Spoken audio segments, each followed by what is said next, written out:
Nagbabalikan na po sa loob ng 6-kilometer permanent danger zone ang ilang residente ng Albay. Nabisto po yan ng mga pulis sa pag-iikot malapit sa danger zone sa Daraga. Kabilang sa mga nakita nilang pumapanik ang mag-asawang may pinupulot sa ilalim ng mga puno.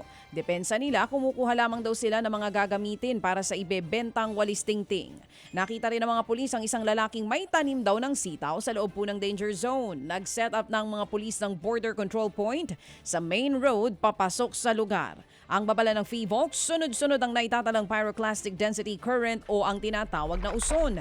Kaya delikado pa ang pagbalik sa danger zone. Higit 1,300 pamilya na ang lumikas dahil pa rin sa patuloy na pag-aalboruto ng Bulkang Mayon. Samantala, tiniyak mo naman ng AFP na ligtas daw ang pagpapaputok nila ng Tomahawk missiles sa ginawa pong ginagawang balikatan exercises.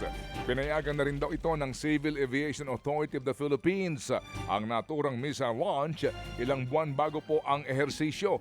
At ayon pa daw sa militar, ito daw po'y kanilang prioridad. Ang kaligtasan daw ng mga sibilyan. Ikinokonsidera po daw ng AFP ang pagbili ng Typhoon Launcher at Tomahawk missile bilang bahagi ng modernisasyon at defense program po ng militar. Nauna po naghain ng resolusyon ang Makabayan Bloc sa Kongreso para kondinahin ang missile launch at maimbestigahan ang mga pangyayaring ito.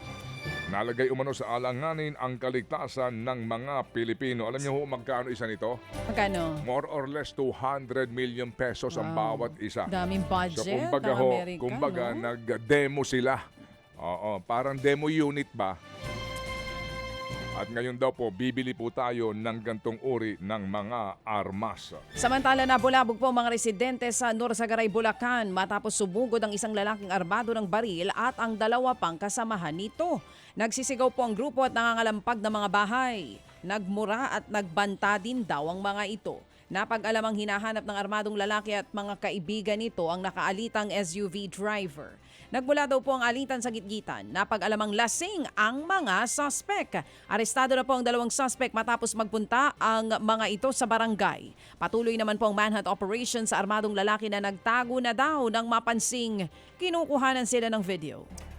Pinatatawag po naman daw ng LTO ang mga motoristang nagsuntukan sa kalsada doon sa Calamba, Laguna.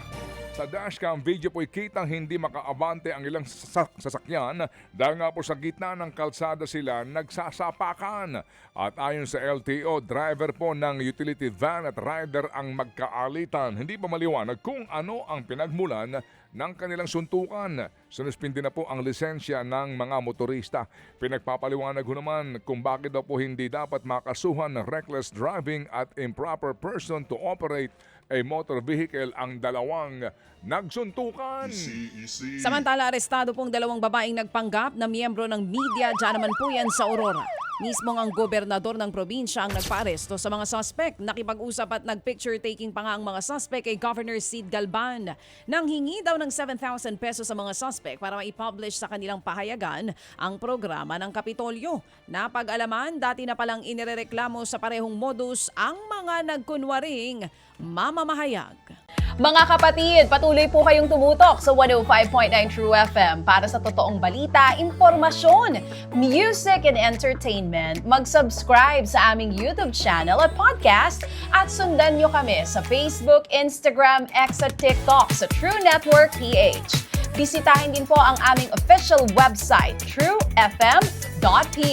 At panoorin din kami sa True TV Signal, Channel 19. Kami po ang 105.9 True FM. Laging true sa'yo, kapatid.